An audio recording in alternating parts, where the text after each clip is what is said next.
Rizal Fahmi dengan NPM 60232100093. Saya Syifa Mukmaina dengan NPM 60232100096. Saya Suci Rombowati dengan NPM 60232100074. Dengan saya sendiri Setiakia Mulail dengan NPM 60232100092. Dengan saya Saitor Yahya dengan NPM 60232100101. Cekidot. Halo semuanya. Selamat pagi teman-teman, selamat pagi semuanya, selamat siang, selamat sore yang menonton video ini. Kami dari kelompok 5 ingin mempresentasikan atau ingin memaparkan materi tentang Business Psychology Framework. Jadi, Business Psychology Framework itu apa sih? Nah, Business Psychology Framework itu sebuah kerangka yang membantu kita memahami bagaimana antara bisnis dapat berjalan dengan seimbang antara tujuan organisasi, sistem kerja, dan kesejahteraan manusia di dalamnya. Nah, menariknya nih kali ini kita bakal ngejelasin framework ini mulai dari hasil akhirnya dulu nih teman-teman, dari sini.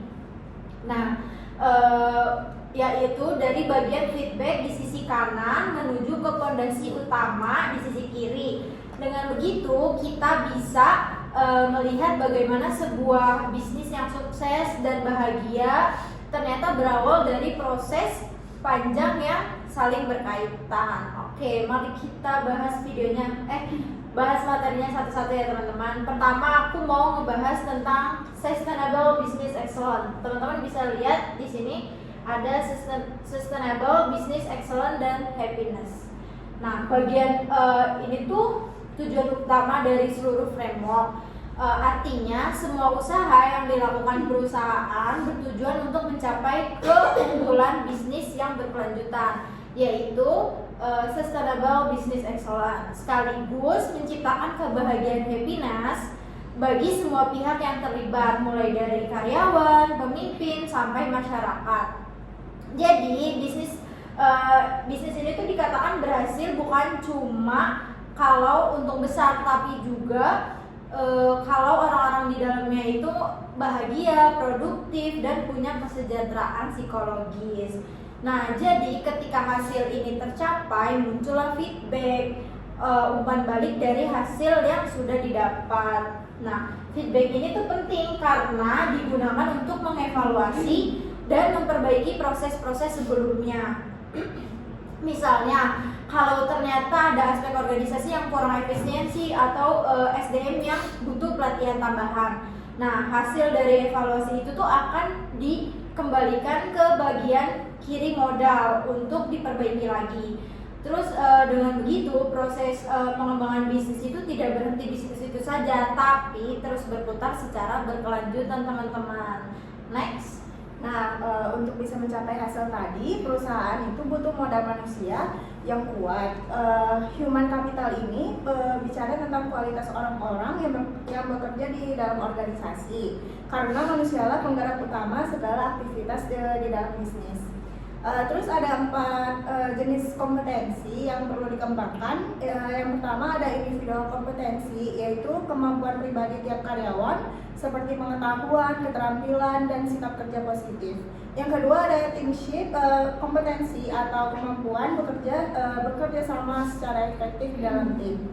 Yang ketiga ada organizational kompetensi, yaitu kemampuan organisasi secara keseluruhan untuk belajar dan beradaptasi. Dan yang terakhir ada social kompetensi, yaitu kemampuan menilai hubungan baik dengan pihak luar seperti pelanggan, masyarakat, dan mitra kerja.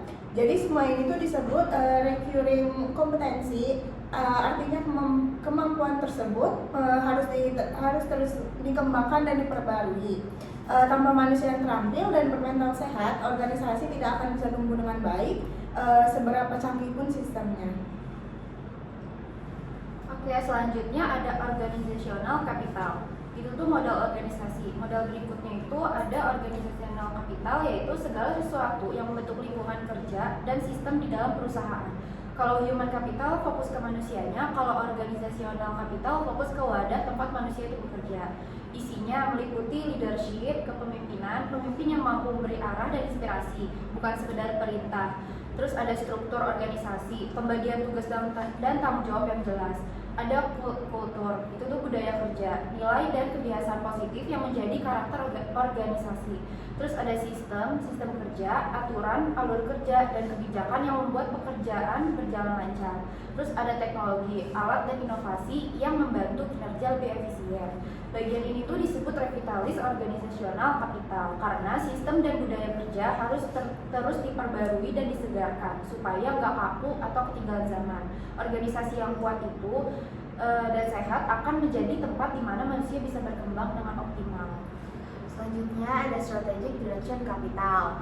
Nah, itu adalah bagian paling kanan, itu fondasi utama, yaitu arah strategis organisasi. Nah, inilah peta jalan yang menentukan kemana perusahaan mau melangkah dan bagaimana cara mencapainya. Dari strategi ini ada 4, yaitu yang pertama philosophy and values. Philosophy and values itu adalah prinsip dan nilai-nilai yang menjadi dasar perilaku organisasi. Prosesnya disebut reinventing values, yaitu meninjau ulang nilai-nilai agar tetap sesuai dengan perkembangan zaman. Terus yang kedua ada vision and mission. Itu visi adalah cita-cita jangka panjang, sedangkan misi adalah langkah-langkah untuk mencapainya. Nah, dilakukan melalui redefinition values, yaitu menyesuaikan arah tujuan agar tetap relevan. Kemudian yang ketiga itu ada bisnis objektif dan target, yaitu sasaran konkret yang ingin dicapai oleh perusahaan seperti profit, kualitas, atau kepuasan pelanggan. Kemudian diperbaruinya itu melalui revise objektif, yaitu memperbarui sasaran strategis agar lebih adaptif dan relevan di masa yang akan datang. Kemudian yang keempat ada strategic intent, yaitu niat strategic intent itu adalah strategi jangka panjang yang menggambarkan arah besar organisasi. Diperkuat dengan reorienting strategi, yaitu menyesuaikan strategi agar tetap efektif menghadapi perubahan nilai, visi dan misi, dan tujuan yang baru. Oke, selanjutnya ada feedback. Jadi feedbacknya tuh kita tarik dari arah sini ke arah sini. Oke, feedback dalam kerangka business psychology framework ini yaitu menggambarkan proses ketika hasil akhir dari suatu organisasi, yaitu sustainable business tidak berhenti hanya sebagai pencapaian, tetapi menjadi dasar untuk refleksi, pembaruan berkelanjutan. Setelah organisasi mencapai keberhasilan, mereka perlu mengevaluasi kembali seluruh proses yang sudah dijalankan. Revitalisasi ini dilakukan melalui 4 tahap. Yang pertama, reinventing values, yaitu meninjau ulang dan memperbarui nilai-nilai organisasi agar tetap sesuai dengan perkembangan zaman dan juga kebutuhan karyawan. Yang kedua, redefinition values, yakni mendefinisikan sebagai makna dan juga penerapan nilai-nilai tersebut dalam konteks organisasi yang sekarang. Selanjutnya yang ketiga, objektif, yaitu memperbaiki tujuan organisasi berdasarkan hasil evaluasi sebelumnya agar lebih realistis dan sesuai dengan arah perkembangan zaman.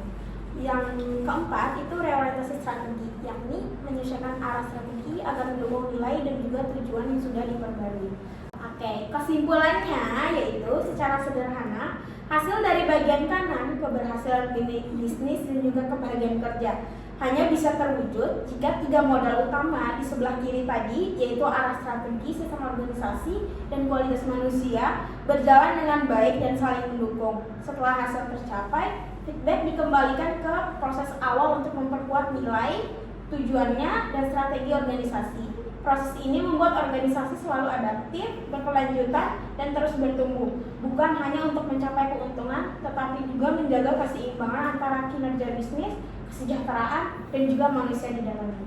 Terima kasih, kami dari kelompok 5 pamit undur diri. Bye-bye.